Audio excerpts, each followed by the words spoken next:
આપણે જોયું અત્યાર સુધી સ્ટોરી સુધીની ચર્ચા કરી, તો હવે એના ટ્રુ ફોલ્સ.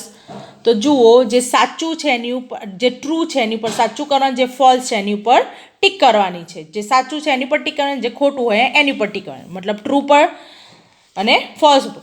ધ સાધુ હેડ મેની ફોલોવર્સ. સાધુની પાસે ઘણા બધા હતા ફોલોવર્સ, તો true. The king wanted to meet the સાધુ. રાજા ઈચ્છતો તો સાધુને મળવા, તો ના, તો ફોલ્સ ઉપર ટ્રુ. ફોલ્સ ઉપર ટીક કરો. Tenali Raman had no respect for the fake sadhu. Tenali રામનને કોઈ રિસ્પેક્ટ નથી, તો ટ્રુ.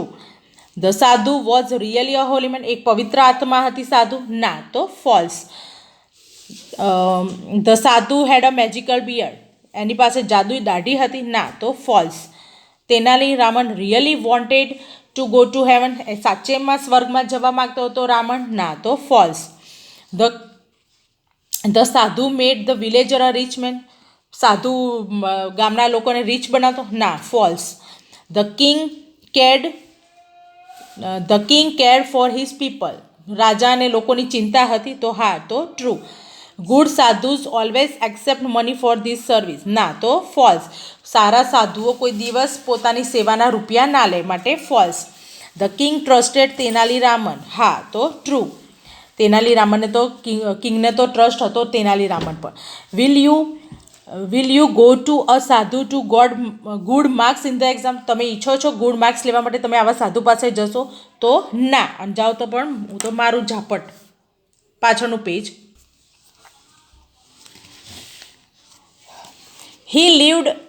અહીંયા તમને આ સેન્ટેન્સ કોણ બોલે છે, કોના વિશે છે, અબાઉટ એટલે કોના વિશે, બરાબર.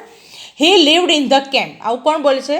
આ કોના માટે છે? He lived in the camp, તો sadhu. He took out coins from his pocket. કોણ કાઢે છે કોઇન પોકેટમાંથી? તો villager 2. He rushed to the sadhu. કોણ પકડે છે સાધુને? Tenali Raman. He wanted to discuss the new road project. કોણ ડિસ્કસ કરવા માગે છે રોડ પ્રોજેક્ટ? તો king. He produce coins fruits from the air. કોણ કાઢે છે હવામાંથી કોઇન્સ અને ફ્રૂટ? તો sadhu. He pluck the first hair from the sadhu's beard. કોણ કાઢે છે પહેલું જ સાધુની જે દાઢીમાંથી વાળ? તો તેનાલી રામન. હી કેમ ફ્રોમ ધ હિમાલયસ. હિમાલયમાંથી કોણ આવ્યું હોય છે? સાધુ. હી ટુક અવે ધ શેક. કોથળી કોણ લઈ જાય છે? તો સાધુસ આસિસ્ટન્ટ. હવે છે question answer. Where did the king's minister go? The king's minister went to the sadhu's camp. રાજાઓના મંત્રીઓ ક્યાં જાય છે? સાધુની ઝૂંપડીએ.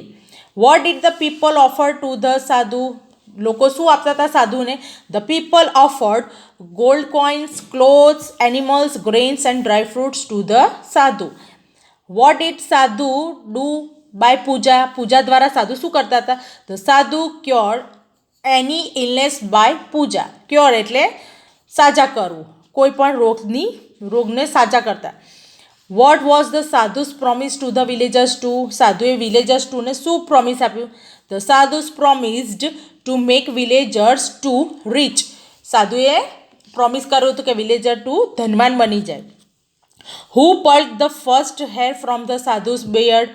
કોણે પહેલો સાધુ તો વાળ ખેંચ્યો તો? Tenali Raman pluck the first hair from the sadhu's beard. Tenali રામને ખેંચ્યો હતો. What should we do to become rich, get a job, remain always healthy? આપણે શું કરવું જોઈએ ધનવાન બનવા માટે, સારી નોકરી મેળવવા અને આપણા સ્વાસ્થ્ય માટે? તો we should work hard to become rich. આપણે અમીર બનવા માટે ખૂબ મહેનત કરવી જોઈએ. We should study to get a job. આપણે સારી જોબ માટે ભણવું જોઈએ.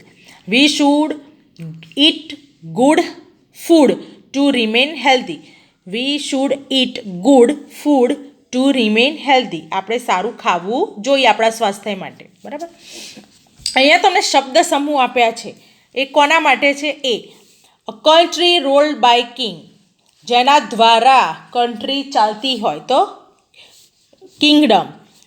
અ way of addressing a religious leader. તો આપણે સારો શબ્દ બોલતા હોઈએ તો your holiness. People believe that good people go to this place after death. People માનતા હોય છે કે મર્યા પછી લોકો ક્યાં જાય છે, કઈ જગ્યાએ મર્યા પછી? તો હેવન. હેવન એટલે સ્વર્ગ. રન આફ્ટર સમવન, આપણે કોઈનો પીછો કરતા હોય, કોઈની પાછળ દોડતા હોય તો ચેસ. અહીંયા તમને સી આપેલો છે, પહેલો વર્ડ આપેલો છે, કે આપ્યો છે YHC, બરાબર. તો ચેસ. ચેસ એટલે કોઈનો પીછો કરવો. The police does this to the thief. ચોરને પોલીસ પકડે તો એના માટે કયો વર્ડ છે? અરેસ્ટ. અરેસ્ટ એટલે પકડવું. A way of addressing the king, આપણે રાજા માટે કયો શબ્દ વાપરીએ છીએ? તો યોર મેજેસ્ટી, હા મારા મહારાજ. A person the king's court, રાજાની અંદર જે રાજાના દરબારની અંદર જે વ્યક્તિ હોય એને શું કહેવાય? કર્ટિયર, બરાબર. તો તમારે આટલા સુધી તમારે લખવાનું છે, એક વખત ક્લાસ વર્કની નોટમાં, એક વખત હોમવર્કની નોટમાં. ઓકે, ચલો બાય.